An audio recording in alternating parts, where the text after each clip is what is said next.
En esta presentación vamos a trabajar los contenidos sobre el antiguo régimen y la Ilustración. Os he puesto esta frase un poco que representa el espíritu de esa Ilustración, ¿vale? Desde un punto de vista político de la monarquía absoluta, que era todo para el pueblo pero sin el pueblo, que ya veremos más adelante cuál es el significado. Pues vamos a comenzar.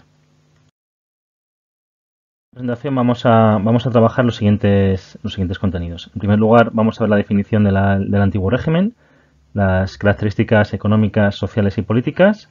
Vamos a ver qué es la Ilustración y características también. Vamos a desarrollar qué causó la crisis del antiguo régimen. Y por último vamos a destacar el proceso de independencia de las colonias en Estados Unidos. Bueno, os he puesto esa imagen que simboliza un poco la sociedad del antiguo régimen, en el que, como veis, pues hay dos clases sociales o dos grupos que no hacen nada y hay una que soporta a todos, ¿no? Entonces, bueno, aquí lo que quiere ejemplificar esta viñeta, esta parodia, ¿no? De alguna manera, es eso, ¿no? Como la mayoría del pueblo, en este caso el Estado llano, pues soportaba el peso de las clases privilegiadas. Pues en primer lugar vamos a ver cuál es el origen, la definición de antiguo régimen. El origen de este concepto pues tiene sus bases en los revolucionarios franceses, que lo usaron para designar el sistema de gobierno anterior a la Revolución Francesa. Es decir, el antiguo régimen pues es un conjunto de estructuras sociales, económicas y políticas heredadas de la Edad Media y la Edad Moderna. Las bases de ese antiguo régimen os la he puesto aquí, ¿vale? En estas tres, así de manera general, aunque lo veremos una a una. En primer lugar, a nivel económico, pues es una estructura básicamente feudal, que ya debéis saber lo que es y ahora profundizaremos un poquito. Una sociedad estamental, dividida en privilegiados y no privilegiados, y el sistema político que va a imperar en este antiguo régimen es una monarquía absoluta, es decir, en el que el rey tiene todos los poderes. Os he puesto aquí esta imagen del rey Luis XIV, que ejemplifica pues la figura de ese monarca absoluto. Vamos ahora a profundizar por las características económicas de este antiguo régimen. Bueno, pues como habíamos anticipado antes, era basado en el feudalismo, y cuando hablamos de feudalismo pues hablamos de una economía eminentemente basada en la agricultura y la ganadería. Por lo tanto, el peso estaba en los pueblos, ¿no? Se dice que es una economía rural. Se cree que aproximadamente 3/4 partes de la población trabajaban en esta actividad. Sin embargo, a pesar de ser la actividad principal, las tierras no daban mucho rendimiento y esto generaba nuevamente crisis de subsistencia, hambrunas o motines. La gran inmensidad de las tierras estaba en manos de la nobleza y el clero, los cuales tampoco estaban muy interesados en explotar las tierras de una manera, vamos a decir, más productiva. Existían dos conceptos, uno que es el mayorazgo, que hace referencia a que los primogénitos tenían el derecho a heredar las tierras, por lo tanto siempre los nobles tenían ese control, pasaban de padres a hijos. Y luego estaba también lo que se conocía como manos muertas. Había multitud de tierras pues que no estaban cultivadas o no estaban cultivadas de la manera más eficaz. Por lo tanto, es una actividad que era muy poco productiva. A nivel industrial, pues destaca la artesanía, se desarrolla principalmente en las ciudades, en las que están controladas principalmente por los gremios. Acordaros que eran asociaciones de artesanos de un mismo oficio que controlaban el precio, calidad del producto, etcétera. En este sector quien dominaba era la burguesía. A nivel comercial, pues destacamos el terrestre y el marítimo, pero sí que hay que decir que este comercio estaba muy limitado por la cantidad de impuestos, aduanas, y pasaba exactamente lo mismo que con la agricultura. Pues estaba controlado por una minoría, ¿no? Por lo tanto, a nivel económico podemos decir que no existe ni la competencia ni la libertad económica, pues al final todo está en manos de los mismos, gremios o nobleza o alta burguesía, que controlan la actividad económica. Y bueno, pues en este sentido pues era un atraso, ya que no se permitía que económicamente pues los países se desarrollaran plenamente. Bien, a nivel social os he puesto aquí esta imagen. Bueno, como veis, esta sociedad de la Edad Moderna es heredada de la Edad Media, ¿no? En que había tres estamentos, acordaros, los que rezan, el clero, los que pelean, la nobleza, y los que elaboran o trabajan, que era el resto, ¿no? En este sentido vamos a encontrar, pues es lo que os decía, dos estamentos privilegiados, nobleza y clero, que tienen unos privilegios que no tienen el resto, como por ejemplo el de no pagar impuestos. Entonces van a acumular grandes riquezas, y la monarquía lo que va a hacer es perpetuar y mantener esta estructura. Los no privilegiados, pues tenemos burgueses, artesanos, campesinos y bueno, pues grupos marginales.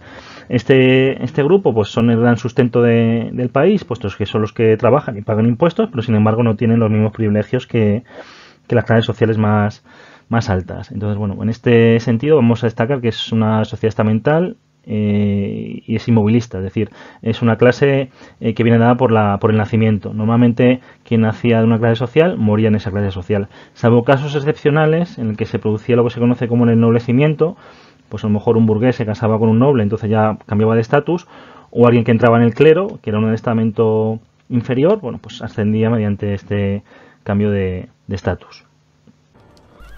Vamos a ver ahora dos vídeos en el que vamos a comparar la vida del estado llano y la vida de la alta nobleza. Fijaros en los vídeos las grandes diferencias. Os dejo con ellos. En las ciudades, un hedor apenas imaginable para los hombres y mujeres modernos. Naturalmente, el hedor era peor en París, ya que París era la ciudad más grande de Europa. Y en ningún otro lugar en París el hedor era más profundamente repugnante que en el mercado de pescado de la ciudad. Aquí tiene. Traeré otra caja. Fue aquí, entonces, en el lugar más putrefacto de todo el reino, donde nació Jean-Baptiste Grenouille el 17 de julio de 1738.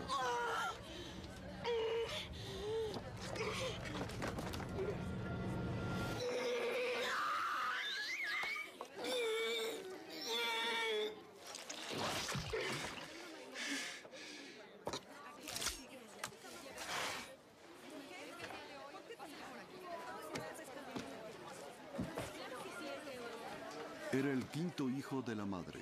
Todos habían nacido aquí bajo su puesto de pescado y todos habían nacido muertos o casi muertos.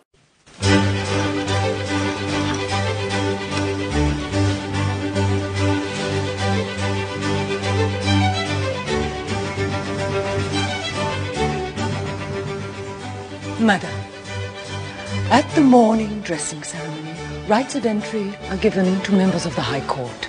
Major rights to princesses of the blood and mistresses of the household, while minor rights to the valets and charges.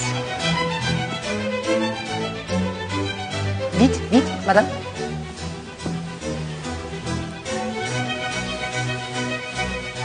Anyone with rights of entry may enter at any time, so you must pay attention to acknowledging properly each arrival.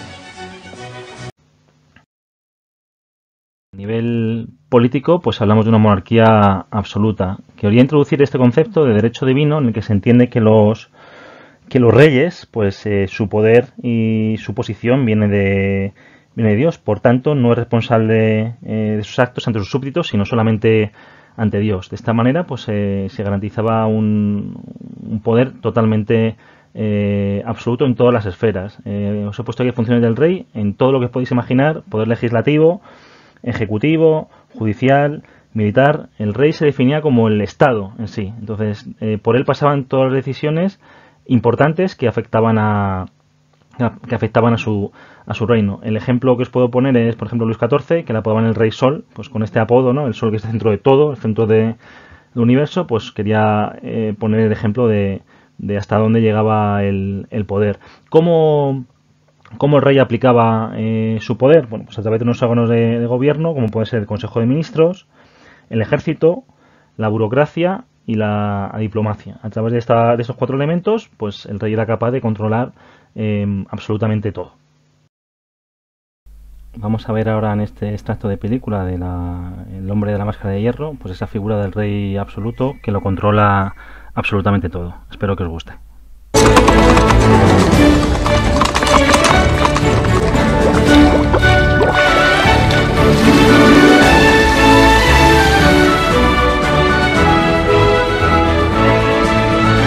Majestad, el ataque será al amanecer. No subestimes al holandés. Cercaremos sus tropas aquí, así que muévelas aquí y aquí. Y atacaremos por este flanco. Sí, comunícaselo. Majestad, El fajín amarillo. como consejeros vuestros, creemos que es nuestro deber. Sí, es nuestro deber informaros de que hay alborotos en París. ¿Alborotos? París es la ciudad más hermosa de la tierra. ¿Qué podría sentir mi pueblo salvo orgullo y contento? Por supuesto, Majestad. Seguro que están contentos y orgullosos, pero también tienen hambre. Majestad, si distribuyéramos parte de la comida reservada para el ejército, El sacerdote habría Aramis. tiempo para reunir más.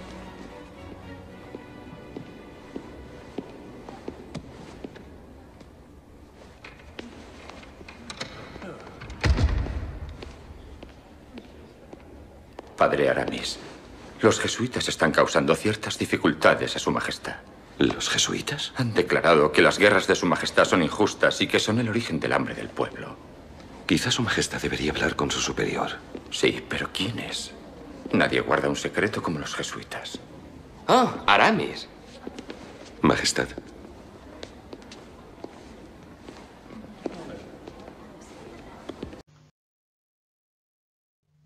Entramos ahora en el siguiente apartado, que es la ilustración, que la vamos a definir como esa corriente de pensamiento que surge en el siglo XVIII, se desarrolla en Europa, especialmente en Francia, y que tenía como objetivo iluminar al ser humano en el conocimiento y hacer desaparecer las viejas ideas del antiguo régimen. Van a tener dos grandes pilares, como era la razón y el espíritu crítico. Estos dos conceptos pues tienen como objetivo la comprensión científica de la realidad, ¿vale? Del universo. Quiero introducir también dos temas. Uno va a ser la difusión.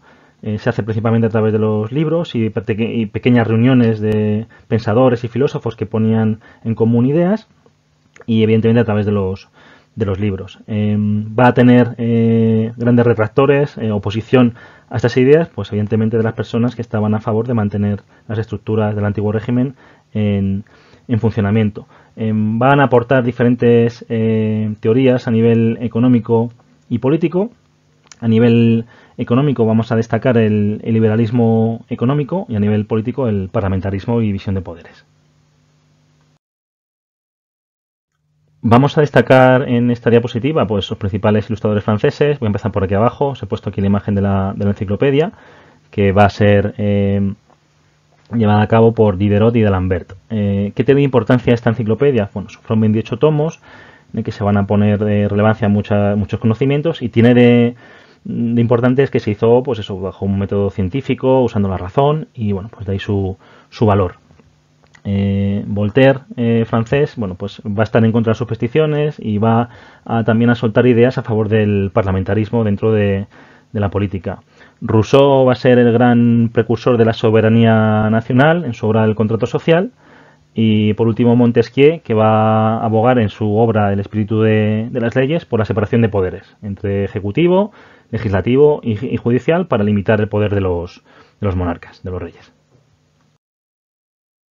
Vamos a ver ahora lo que se conoce como la crisis del antiguo régimen, y bueno, pues a nivel político vamos a ver el antecedente es el liberalismo, que surge en el siglo XVII y cuyo concepto es el tema de la soberanía nacional, que viene a decir que el poder lo tiene el pueblo y no los reyes, ¿no? El pueblo decide que el rey le represente, pero no finalmente quien tiene la autoridad debería ser el pueblo, ¿no? Este principio sentó las bases de la monarquía parlamentaria, y vamos a ver dos modelos, ¿no?, del parlamentarismo, uno en Gran Bretaña y otro en las Provincias Unidas. En Gran Bretaña, que es una monarquía parlamentaria, es decir, hay un rey y un parlamento, decimos lo que se conoce como la Declaración de Derechos. Lo tuvo que firmar el rey Guillermo de Orange para poder suceder a Jacobo II.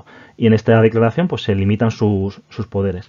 Y luego están las Provincias Unidas, que se independizan del Imperio Español, y bueno, esto es una república parlamentaria. Aquí no hay rey, hay un jefe del Estado y una asamblea de parlamentarios que, bueno, pues que toman las decisiones más importantes. Bueno, las nuevas teorías políticas y sociales, la primera habla de la separación de poderes. ¿Qué es la separación de poderes?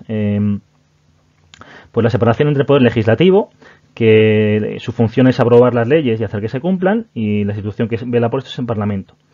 El Ejecutivo, que es su función es aplicar las leyes y gobernar el país, y la institución es el Gobierno. Y el Judicial, pues que se cumplan las leyes, y el instrumento pues son los tribunales, ¿no? ¿Cuál es el objetivo? Pues evitar que el poder de un Estado esté concentrado solamente en pocas personas.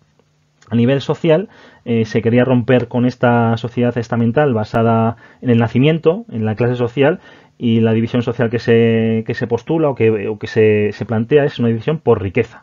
Es decir, que tu poder adquisitivo marque tu posición social dentro de la sociedad y no la cuna, ¿no? Por decirlo de alguna manera.